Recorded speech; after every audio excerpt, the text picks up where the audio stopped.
Hello बच्चों, आज का हमारा टॉपिक है माइक्रो इकोनॉमिक्स और मैक्रो इकोनॉमिक्स, यानी कि माइक्रो और मैक्रो इकोनॉमिक्स में क्या अंतर होता है। माइक्रो और मैक्रो दोनों ही अर्थशास्त्र की शाखाएं हैं, ब्रांचेस हैं। माइक्रो MICRO, माइक्रो का मतलब होता है सूक्ष्म, लघु, या फिर इसको हम व्यष्टि भी कहते हैं। व्यष्टि माइक्रो और मैक्रो दोनों शब्दों का प्रयोग सबसे पहले किया था रैगनर फ्रिश ने। रैगनर फ्रिश एक अर्थशास्त्री हैं, उन्होंने 1933 में सबसे पहले माइक्रो और मैक्रो शब्दों का प्रयोग किया था। माइक्रो का मतलब होता है सूक्ष्म, लघु, व्यष्टि, और बिल्कुल आपके दिमाग में बात बिल्कुल फिट हो जाएगी अगर आप एक शब्द केवल याद कर लें कि माइक्रो का मतलब होता है सिंगल यूनिट। अगर आप ये याद कर लें कि माइक्रो का मतलब होता है single unit of any variable, मतलब किसी भी चर की अगर पर्टिकुलर एक यूनिट के बारे में बात हो रही है तो वो माइक्रो है। मैक्रो का अर्थ होता है व्यापक, या फिर इसको हम बोलते हैं समष्टि, और इसमें आपको याद रखना है होल, मतलब कि पूरा, संपूर्ण, कंप्लीट, होल यूनिट। अब आप समझिए कि क्या होता है माइक्रो और क्या होता है मैक्रो। माइक्रो का मतलब होता है single unit of any variable. जब हम किसी आर्थिक चर की किसी एक सिंगल इकाई या फिर पर्टिकुलर किसी एक इकाई की बात करते हैं तो वो होता है माइक्रो, और जब हम पूरे के पूरे आर्थिक चर की बात करते हैं तो वो होता है मैक्रो। माइक्रो छोटा होता है, मैक्रो इसका वृहद रूप है, यानी कि उसमें सब कुछ होता है, सामूहिक होता है, व्यापक होता है। अगर हम इसको आपको एग्जाम्पल से समझाते हैं, क्योंकि मैं हमेशा एग्जाम्पल से ही चीजों को क्लियर करती हूँ, क्योंकि एग्जाम्पल हमेशा आपको याद रह जाता है, और अगर आपको एग्जाम्पल याद रह जाता है तो आप बहुत जल्दी थ्योरी से खुद को कनेक्ट कर लेते हैं।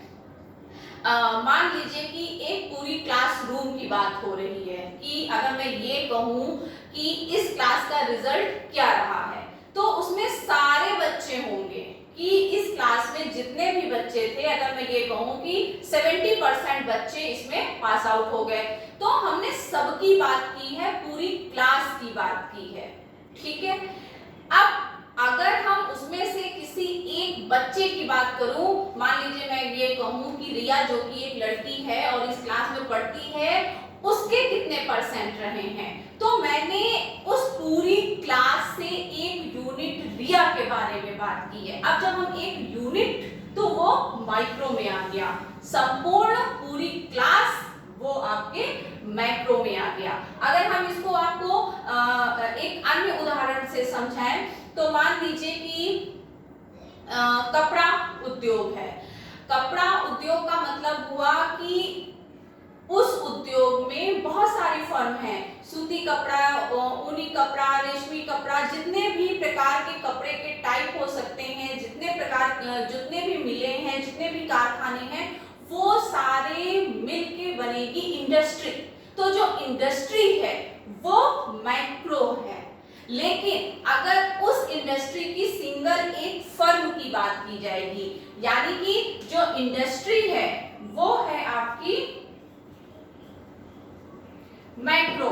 लेकिन अगर इसी इंडस्ट्री के फर्म की बात की जाए, फर्म का मतलब होता है, फर्म होती है एक यूनिट, सिंगल यूनिट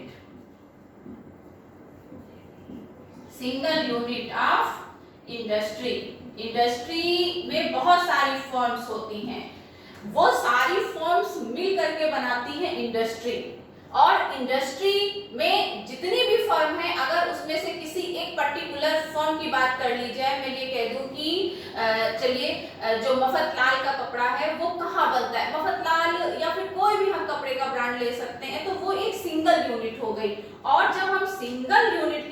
करते हैं तो ये आपका हो जाता है माइक्रो इकोनॉमिक्स। सिंगल यूनिट आपका माइक्रो इकोनॉमिक्स है, और जब वो सारी फर्म्स को मिला दिया जाता है तो वो आपका मैक्रो इकोनॉमिक्स हो जाता है। अगर पर कैपिटा इनकम यानी कि प्रति व्यक्ति आय,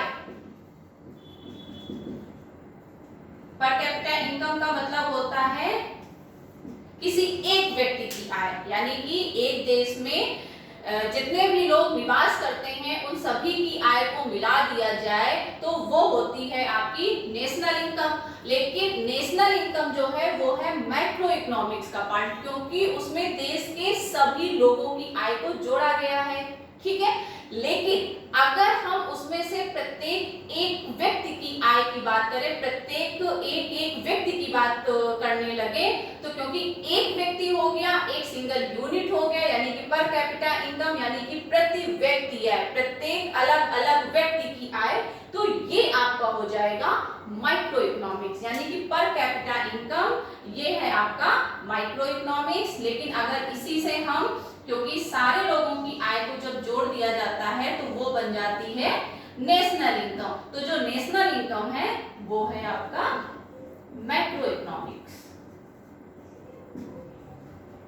और ये पर कैपिटा इनकम आपका माइक्रो इकोनॉमिक्स है। बिल्कुल बहुत सिंपल है इसको समझना। माइक्रो का मतलब है सिंगल यूनिट, संपूर्ण में से किसी एक की बात हो रही है, मतलब जो भी बात की जा रही है वो किसी पर्टिकुलर एक के बारे में की जा रही है।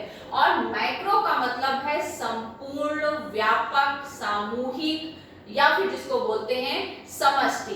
तो अगर हम आपसे कहें कि पर कैपिटा इनकम किस प्रकार की इकोनॉमिक्स की ब्रांच है, यानी कि इसको हम माइक्रो में रखेंगे या मैक्रो में रखेंगे, क्योंकि हम एक व्यक्ति की आय की बात कर रहे हैं तो per capita income micro economics का पार्ट होगा। और अगर हम नेशनल इनकम यानी कि पूरे राष्ट्र की आय की बात कर रहे हैं तो वो मैक्रो इकोनॉमिक्स का भाग होगा।